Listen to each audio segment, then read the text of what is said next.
Hey everybody, my name is Josh and I am the founder of Happy for No Good Reason. We're a brand new clothing company that just came on board. This is our YouTube channel called Hello Happy.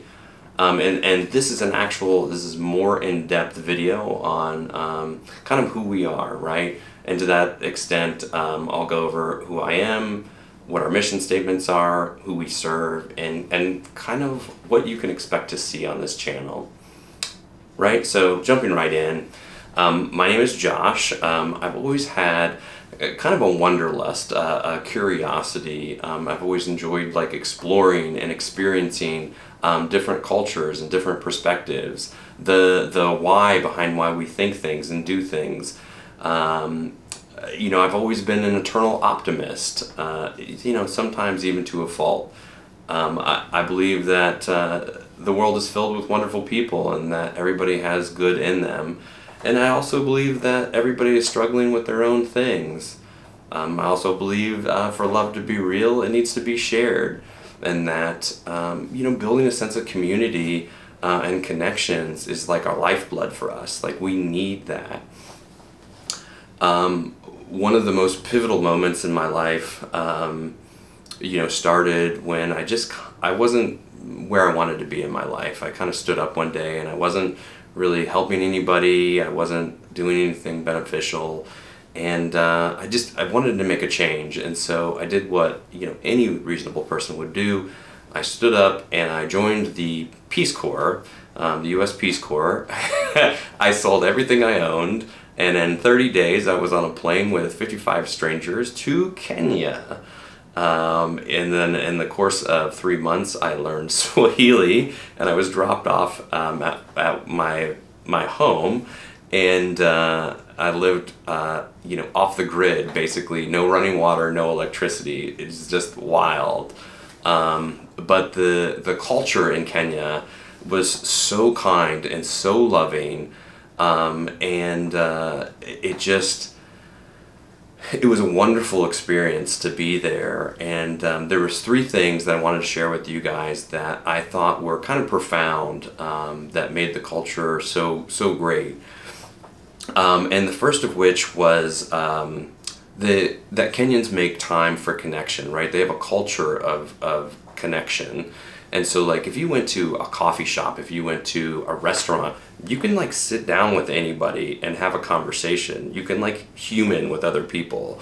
And it's built in so much that, like, you could be, like, walking to teach a class or to a meeting or something like that, and somebody could invite you into their home for a cup of tea, and you could sit down with them and talk about, like, your day and where you were from and all this stuff, and they would be genuinely curious about you, and you could show up an hour late for your meeting and they would be totally cool with it. It's part of the culture. Like, that connection is so important.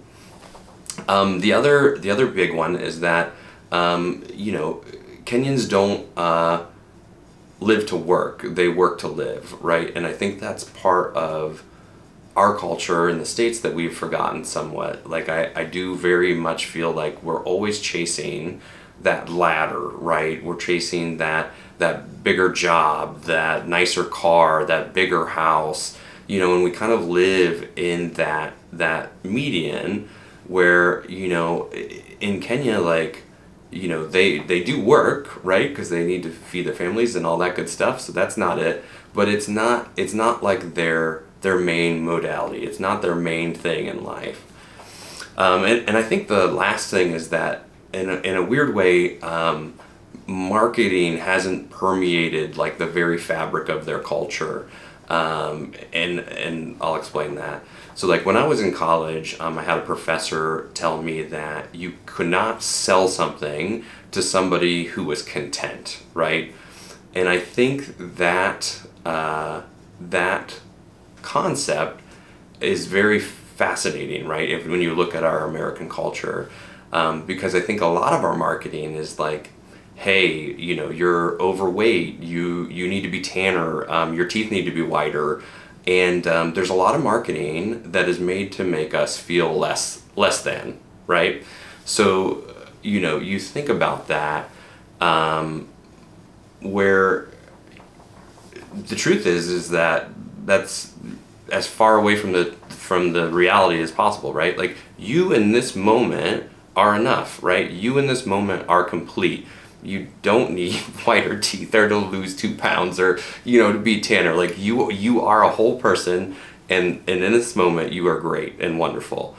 And I think that we begin to lose sight of some of that here, because we do have messaging, oh my gosh, on the gas pumps, in the bathrooms. I mean, like, anywhere you can put marketing, we've got it. And when you're living without running water and electricity, like, you don't see that as often. So I think that was another thing that I think was really interesting. And then, gosh, one of the pivotal moments that happened throughout this experience was, one morning, in October, like any other morning, I woke up, I was going running, and gosh, I was on the side of the road, and I got hit by a motorcycle, right, going 60 miles an hour. And man, I woke up on the road. I'd find out later that the other driver didn't make it. I was picked up by a stranger and taken to a hospital, and I was in the hospital for about a month before I got medevaced back to the States. And gosh, it was a fascinating time, because I had a lot of time to think about things, right? Like, you're just laid up, you're not going anywhere. I didn't have a remote from my television, so that also helped. And one of the things I kept thinking about is, like, what am I giving back to the world? Like, what is my, like, legacy? Like, if I ceased to be tomorrow, how have I made this world a better place? And I kept thinking about that concept, and, like, how I wanted to essentially, like, affect the world around me. And those thoughts became the seed for Happy for No Good Reason, the company. And then that became the roots of what would become, like, our 3 mission statements, right? So the 3 statements, the 3 goals of Happy for No Good Reason are to be happy, right? That's an easy one. So, I've always been astonished and fascinated at, you could follow 2 people through an identical day, and they could have totally different realities, right? Like, your perspective shapes your world, right? And like, it's such a simple concept, but I think it's also one that we often lose sight of, and I'm I'm guilty of that too. The second goal is to really make time to build connection, and to have that foundation to share, like, ideas and humor and inspiration. Like, that sense of community is everything, and, like, we're meant to be connected, we're meant to be together, and that's so important. And then the last one is to be useful, right? To be of service, and to be helpful to others. And basically, when we help others, they feel good and we feel good. And that's pretty simple math. So those are the 3 mission statements that came out of that experience. And so who do we serve, right? And so the answer is anybody that is, like, seeking purpose or looking for connection, anybody that's feeling a little bit lost or alone, because you're not alone, and, like, there's somebody sharing an identical moment with you from afar. Like, we are all connected, and we're all in the same boat. So I think it's so important to remember that. And then we also want to remind you of your own worth, of your own power, your ability to help others and make the world a better place. Like, you are complete, you are enough. And then also, maybe a little bit of inspiration in here, so people that need an extra pick me up and to help you out through your day. Like, that's also what we're here for.